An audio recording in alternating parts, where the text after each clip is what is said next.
Hi, welcome to another video. This is Pavan and you're watching I Am Indian. आज के इस episode में आप देखेंगे AIG royal sector 1 greater Noida west का एक रेजिडेंशियल प्रोजेक्ट है. The best part is it's a ready to move in society. Noida extension एक टाइम था जब आप में से बहुत सारे लोग यहाँ पर अफोर्डेबल हाउसिंग की तलाश में आते थे, बट लास्ट एक साल के अंदर जो प्राइसिंग है वो बहुत ड्रास्टिकली चेंज हुई है. आप इमेजिन कीजिए, लास्ट टाइम जब इस प्रोजेक्ट को कवर करा था तब यहाँ पे रेट हुआ करते थे अप्रॉक्सीमेटली 4,000 रुपये पर स्क्वायर फीट. आज के टाइम पे Noida extension is not affordable any more because 6,500 रुपये का रेट हो चुका है. सो बहुत सारी लोगों की पॉकेट पे बहुत ज़्यादा बर्डन आ चुका है, जिसकी वजह से बहुत सारे लोग आज भी रेंट की तरफ ज़्यादा रुझान रखते हैं. लेकिन अगर आपके पास मौका है then this is the best time to secure a property for yourself. चाहे आप किसी भी एज ब्रैकेट में फॉल करते हो, अपने घर का जो सपना है वो बहुत उम्मीदों के साथ बहुत सारे लोग बांधते हैं, लेकिन बहुत ही कम लोग हो पाते हैं जो इसको फुलफ़िल कर पाते हैं. सो नोएडा एक्सटेंशन में अगर आप आज के टाइम पे फ्लैट ख़रीदते हैं तो ready to move in is something that I recommend. But अगर रेडी टू मूव इन नहीं मिल रहा है तो अंडर कंस्ट्रक्शन में एक रिलायबल डेवलपर के साथ आप जा सकते हैं. So today we are at sector 1 greater Noida waste.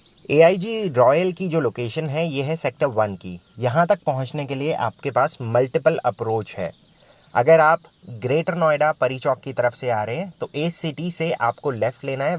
इसके बाद जो अगला ऑप्शन है वो है वाया नोएडा सिटी सेंटर की तरफ से, या जो लोग NH24 पे ताज एक्सप्रेस वे की तरफ से आ रहे हैं तो सबसे पहले आप पहुंचेंगे किसान चौक. इसको गौड़ चौक के नाम से भी जाना जाता है.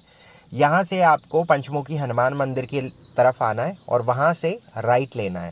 इसके बाद आप अगले जो गोल चक्कर पे पहुँचते हैं इसको बोलते हैं स्पोर्ट्स चौक. यहाँ से आपको लेफ़्ट आना होगा. इसके अलावा एक और रास्ता है जो सेक्टर 1 के रेसिडेंट्स हैं बहुत ज़्यादा फ्रीक्वेंटली यूज़ करते हैं. ये है वाया न्यू हिंडन ब्रिज.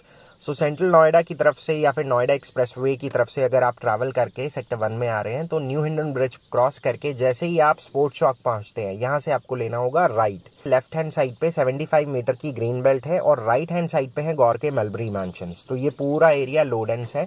इस सेक्टर की एक और एडवांटेज ये है कि लेफ्ट हैंड साइड पे जितने भी प्रोजेक्ट्स हैं इनको बाय डिफ़ॉल्ट 75 मीटर की ग्रीन बेल्ट मिलती है.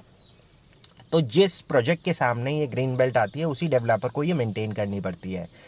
जैसे यहाँ पर इसी पैच की अगर बात करें तो फ्लोरा हेरिटेज और अरिहंत अंबर ये डिलीवर्ड प्रोजेक्ट्स हैं. इन्होंने इस बेल्ट को बहुत अच्छे से मेंटेन कर रखा है.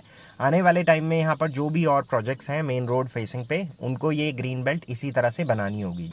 अब इस लोकेशन पर जितने भी प्रोजेक्ट्स हैं उनको ड्यूअल एडवांटेज कुछ इस तरह से है कि प्रोजेक्ट के अंदर मल्टीपल अप्रोच है, मतलब दोनों तरफ से एंट्री और एग्जिट है.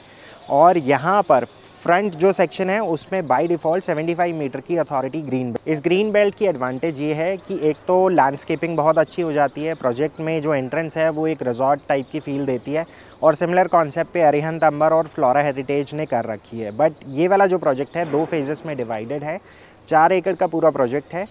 7 टावर्स हैं, 2 फेजेस में डिवाइडेड है. फ़ेज़ 1 में 5 टावर्स ऑलरेडी बन चुके हैं, 3 में पोजेसन आ चुका है, बाकी 2 और जो टावर्स हैं वो बनने बाकी है. और उसके बाद जब वो बन जाएंगे तो सिमिलरली आगे का ये वाला जो पैच है वो भी कंप्लीट हो जाएगा. क्लब हाउस इसके अंदर ऑलरेडी बनकर तैयार हो चुका है. It's not yet operational. बाकी फैमिलीज आप यहाँ पर देख सकते हैं.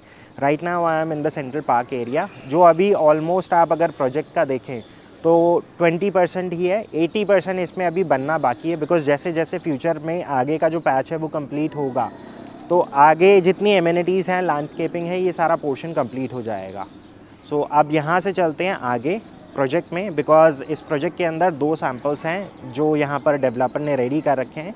The first one is 2+ study जिसका एरिया है 1295 and the second one is 1495 जो 3 BHK है. इस प्रोजेक्ट के अंदर लिमिटेड रेजिडेंशियल शॉप्स भी अवेलेबल हैं. सो नोएडा एक्सटेंशन के अंदर अक्सर देखा गया है बहुत सारे रेजिडेंट अपनी सोसाइटी के अंदर या अपनी सोसाइटी के आसपास रेजिडेंशियल शॉप्स की तलाश में रहते हैं. तो अगर आप भी उनमें से हैं तो यहाँ पर शॉप्स कुछ अवेलेबल हैं. शॉप का जो साइज़ है मिनिमम 250 स्क्वायर फीट ऑनवर्ड्स है और अगर कोई बड़ा स्पेस लेना चाहता है तो 2-3 शॉप्स को क्लब करके भी यहाँ पर इन्वेंट्री बनाई जा सकती है. ये वाला जो पैसेज है इसमें अगर आप सोसाइटी के अंदर रहते हैं तो यहीं से आप डायरेक्टली पार्क के अंदर जा सकते हैं और यहीं से आगे की तरफ लॉबी एरिया है. सो यहाँ पर मोस्टली जो टावर्स हैं उसमें हर फ्लोर पे 4 फ्लैट्स हैं और जो कॉर्नर टावर्स हैं उसमें हर फ्लोर पे 6 फ्लैट्स हैं। अब अगर आप टावर के अंदर हैं तो लेफ्ट लॉबी में जैसे ही आप आते हैं, ये वाला जो पैसेज है आगे वो सोसाइटी शॉप्स की तरफ ले जाता है। तो ये प्रोजेक्ट की दूसरी साइड है जहाँ से एंट्री और एग्जिट का प्रोविज़न दिया गया है। अभी जिस टावर में हम हैं यहाँ पर हर फ्लोर पे 4 फ्लैट और 2 लिफ्ट्स का प्रोविज़न है। लिफ्ट्स यहाँ पर ऑलरेडी लगी हुई है। एक पैसेज ये है और एक इसके जस्ट आगे की तरफ है। सो इसमें अभी हम जो पहला फ्लैट देखेंगे वो है 1495 3 बेडरूम 2 टॉयलेट यूनिट। फ्लैट में आगे की तरफ 1495 में एक एडवांटेज ये है कि आपको शू रैक के लिए अलग से स्पेस मिल जाता है, बिकॉज इसके अंदर अलग से फॉय एरिया नहीं है। सो फ्लैट में जैसे ही आप एंटर करते हैं तो अगर आप नोटिस करें तो यहाँ पर जो विड्थ है, हाइट है, ये काफ़ी अच्छी है। 8 फीट के सारे डोर हैं।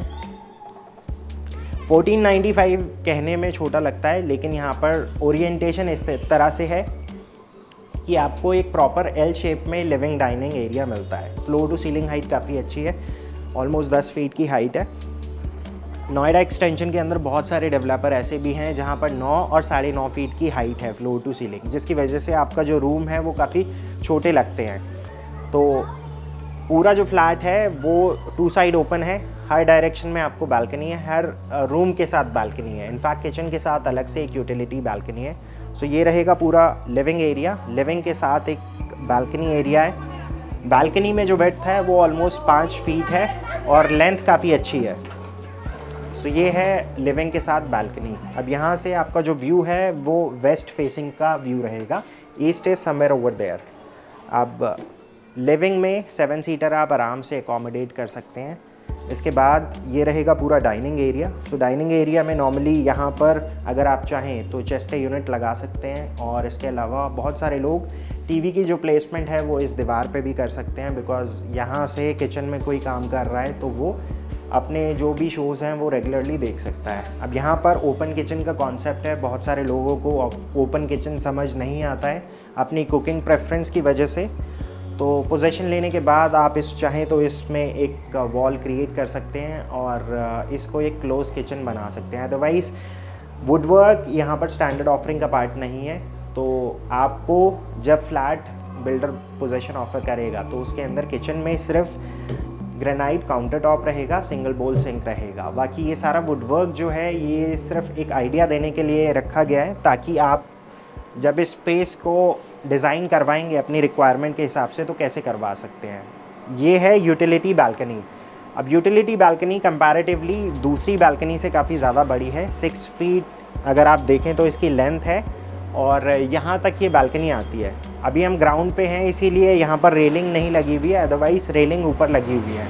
बहुत सारे लोग पोजीशन लेने के बाद क्या करते हैं, यूटिलिटी एरिया को कवर कर लेते हैं, जिससे वेट एरिया जो है उसको बाहर ले जाते हैं और किचन और डिश वॉशर ये सारी चीज़ें बिल्कुल बाहर हो जाती है, जिससे किचन में आपको वर्किंग स्पेस जो है वो कंपैरेटिवली ज़्यादा मिल जाता है। अब इसके बाद यहाँ पर आगे सिर्फ 3 बेडरूम्स हैं और 2 वॉशरूम हैं। जो पहला वॉशरूम है ये कॉमन है, बिकॉज़ 2 बेडरूम्स जो हैं लेफ़्ट और इसके साथ में, इन दोनों में वॉशरूम नहीं है। तो अगर आपके घर में कोई विज़िटर है या फिर कोई इन दोनों बेडरूम्स में रुका हुआ है तब वो ये वाला वॉशरूम यूज़ कर सकते हैं। वॉशरूम के अंदर जितनी भी फिटिंग्स हैं ये सारी वॉल माउंटेड रहेंगी। सो सिमिलरली यहाँ पर सिर्फ बेसिन नहीं लगा है, अदरवाइज़ WC ऑलरेडी लगी हुई है, तो आपको एक ओवरऑल आइडिया मिल जाता है। Now we are entering the first bedroom.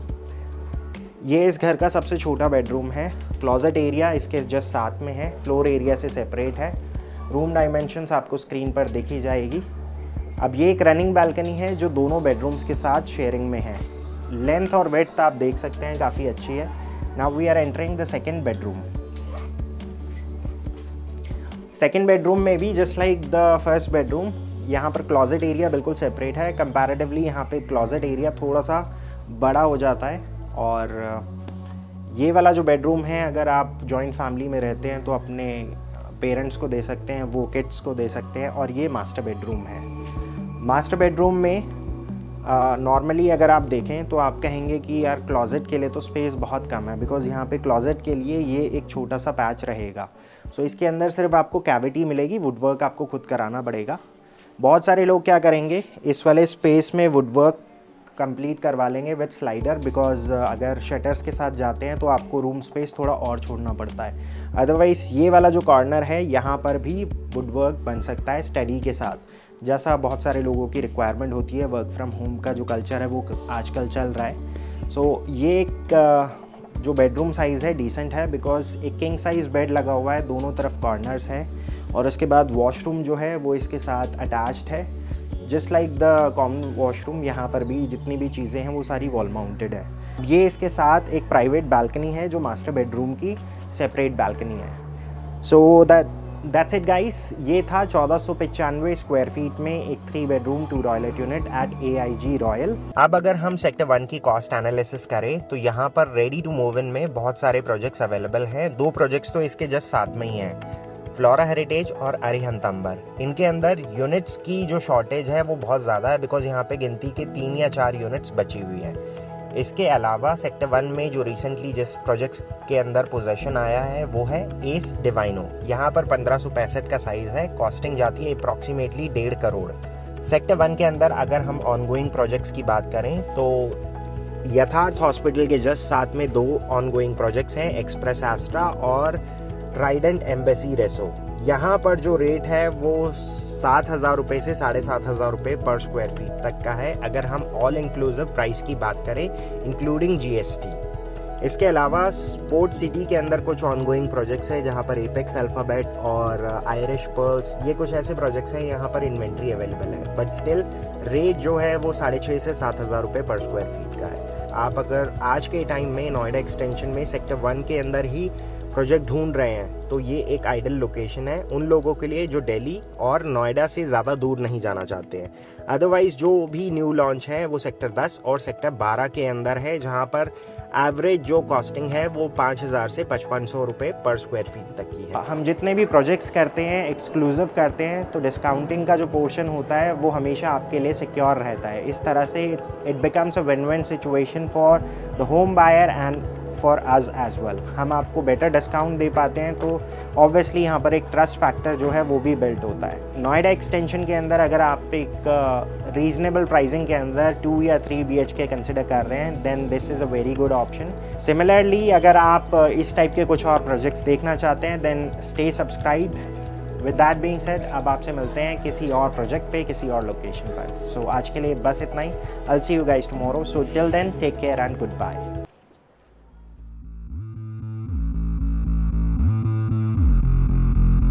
सिर्फ 4 ही ऐसे प्रोजेक्ट्स हैं जिसके अंदर ये सेगमेंट अवेलेबल हैं। निराला एस्टेट, जैसा आप लोग जानते हैं,